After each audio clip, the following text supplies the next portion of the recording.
Polytron memang canggih.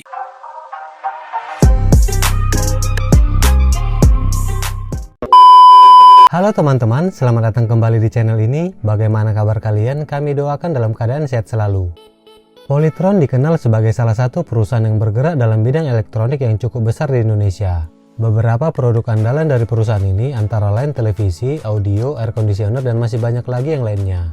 Nah, di video kali ini kita akan membahas tentang sejarah singkat berdirinya Polytron, salah satu perusahaan elektronik asli Indonesia yang mampu bersaing di dunia. Namun sebelum kita mulai kisahnya, bagi teman-teman yang baru bergabung di channel ini, jangan pelit untuk menekan tombol like, tulis komentarmu, dan subscribe channel ini.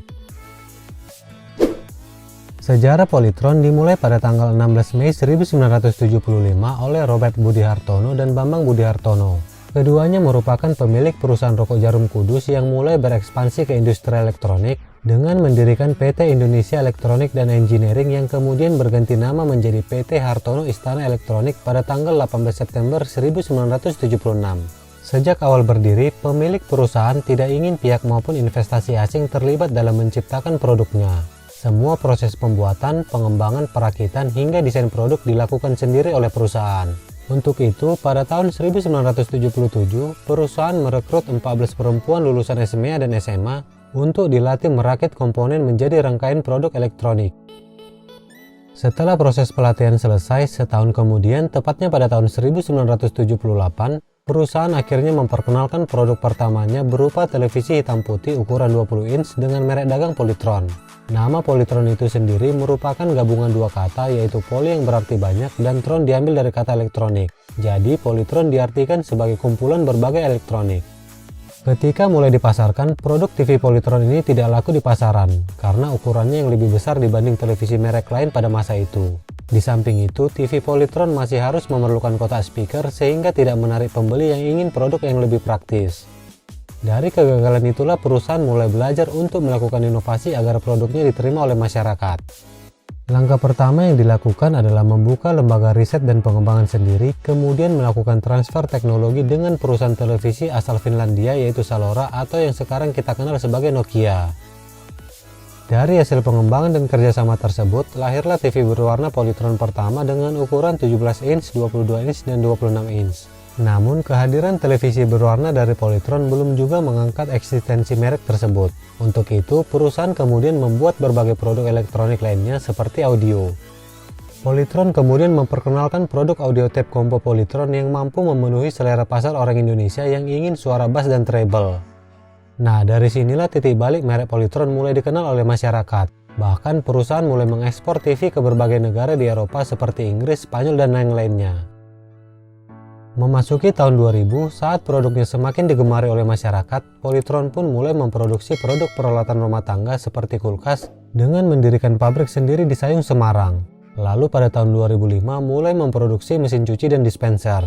Setelah sukses mengembangkan produk rumah tangga, Polytron memasuki babak baru dengan menggarap pasar handphone pada tahun 2011. Salah satu ponsel murah Polytron saat itu adalah PG2000T. Yang dilengkapi teknologi layar sentuh berukuran 3,2 inch yang dijual di angka 749.000.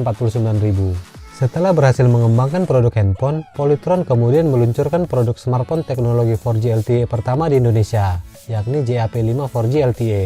Setelah itu, Polytron terus berinovasi dengan memperkenalkan berbagai merek smartphone lainnya. Saat ini, Polytron memiliki 3 lokasi pabrik yang berlokasi di Jawa Tengah. Dengan jumlah tenaga kerja lebih dari 10.000 karyawan dan total area pabrik seluas 69 hektar. Pabrik pertama berlokasi di Desa Krepek, Kabupaten Kudus dengan luas 109.000 meter persegi. Pabrik ini khusus memproduksi TV, handphone, AC, audio, dispenser, dan DVD player. Pabrik kedua berlokasi di wilayah Sidorekso, Kabupaten Kudus dengan luas 130.000 meter persegi dan hanya memproduksi speaker saja.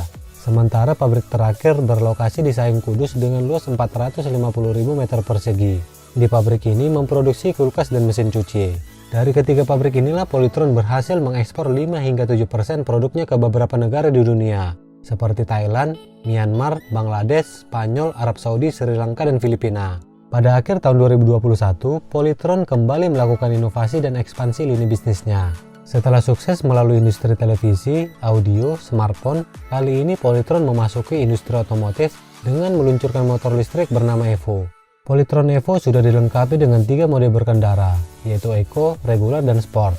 Motor listrik ini mengusung tagline Power of the Future yang diharapkan akan menjadi motor listrik masa depan yang tidak hanya ramah lingkungan tapi hemat dan praktis dalam penggunaannya.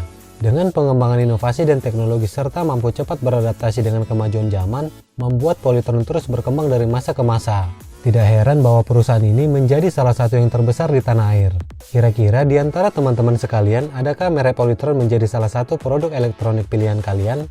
Komen di bawah ya. Baiklah teman-teman, sekian dulu video singkat kali ini. Terima kasih karena sudah menonton.